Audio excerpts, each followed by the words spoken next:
Hello friends. Topic है much after your life and my life has become our life.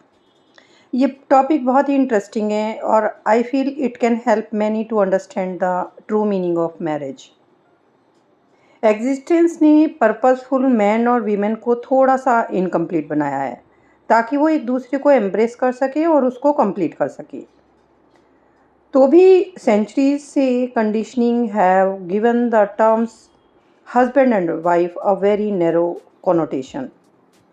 इसने इस रिश्ते के स्कोप को बहुत छोटा आकार दे दिया है या सिकोड़ दिया है। अपनी वोकेबलरी से हस्बैंड और वाइफ वर्ड को हटा दो और इसको एक नया नाम दे दो, friends for a life time. है ना अच्छा नाम? अब दोनों मैन और वीमेन कभी मदर का पार्ट प्ले करेंगे, कभी फादर का, कभी क्रैंकी किड का, कभी मेंटर, कभी टीचर एंड ऑफ कोर्स कभी कभी हस्बैंड वाइफ भी। इस रिलेशनशिप की डेफिनेशन को एक्सपेंड कर दो, कीप इट ओपन। इस शादी वाले रिलेशनशिप की डिग्निटी इसमें है कि जब आप अपने स्पाउस को कंप्लीट इंडिविजुअल के रूप में मिलो and not just a body.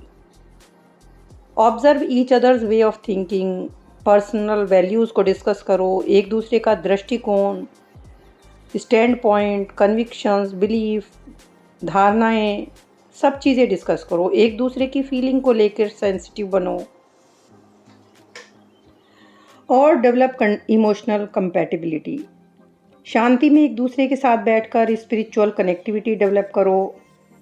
Respect the entirety of the person and relate to the whole person, not just the peripheral aspect of the other body. Means उसको पूर्ण रूप में रिस्पेक्ट करना है, बाहरी एस्पेक्ट से नहीं। और ऐसा ना भी करें कि जो आपको 10 साल में करना है वो आप 1 साल में ही कर लो, या जो आपको 1 साल में करना है वो 7 मंथ में कर लो। ज़्यादातर मैरिड कपल्स सब कुछ इतना ज़्यादा कर लेते हैं, I mean over do everything with in the first few months, कि फिर उस रिश्ते में कुछ लाइफ ही नहीं बचती। दे को exist in a dead relationship. जो रिश्ता एक पेड़ बन सकता था वो एक प्लांट बनकर ही मर जाता है। Take it slow and make it long. Life में भी और गुड रिलेशनशिप्स में भी पास्ट इररिलेवेंट है, प्रेजेंट ही रिश्ते को मजबूत बनाता है। फ्यूचर बहुत सिग्निफिकेंट है जहां आप दोनों को साथ में चलना है। Discussing day to day trifles alone will only make you fall in love. Future की बात करो, ड्रीम्स की बात करो, एम्बिशंस की बात करो, ऑब्जेक्टिवली एक दूसरे की ग्रोथ में हेल्प करने की कोशिश करो, लेकिन बिना ज़्यादा इंटरफेरेंस के। That is the way to grow in love. ये यूनिवर्सल कॉन्सेप्ट है कि शादी के बाद बोथ लाइव्स सुपर इम्पोज, यानी एक ऊपर होकर जीना है और फिर एक ही लाइफ बन जाती है फ्रॉम देयर ऑन, यानी वहाँ से आप एक हो जाते हो। But most of the time शादी के नाम पर विमेन को मैन की शेडो के रूप में जीने के लिए बाध्य किया जाता है, फोर्स किया जाता है।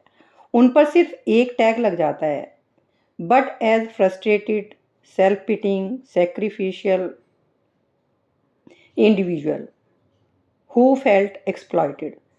सच्चाई ये है कि तुम्हारी लाइफ और मेरी लाइफ मिलकर हमारी लाइफ होनी चाहिए, बट ये अभी भी मेरी लाइफ और तुम्हारी लाइफ ही है।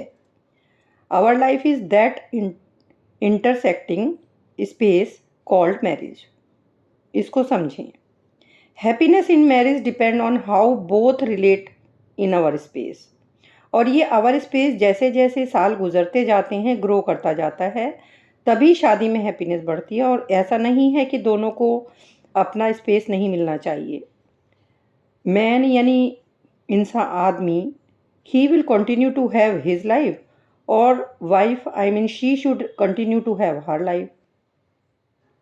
जब वो अपने स्पेस से आवर स्पेस में यानी कॉमन स्पेस में हस्बैंड वाइफ वाले स्पेस में आए तो वो बेस्ट हों। सेम बात हस्बैंड के लिए है, जब वो कॉमन स्पेस में आए तो बेस्ट हो।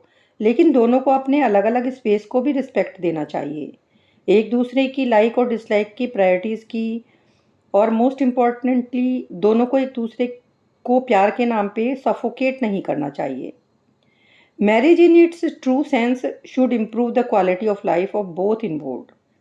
Marriage can and should be a continuity of life, magnifying possibility for both. एक गुड मैरिज को नर्चर और डेवलप किया जाना है. Building a great marriage is an art. So get artistic. ये क्वेश्चन नहीं है कि रिलेशनशिप में किसकी मिस्टेक है. It is a question of whose life.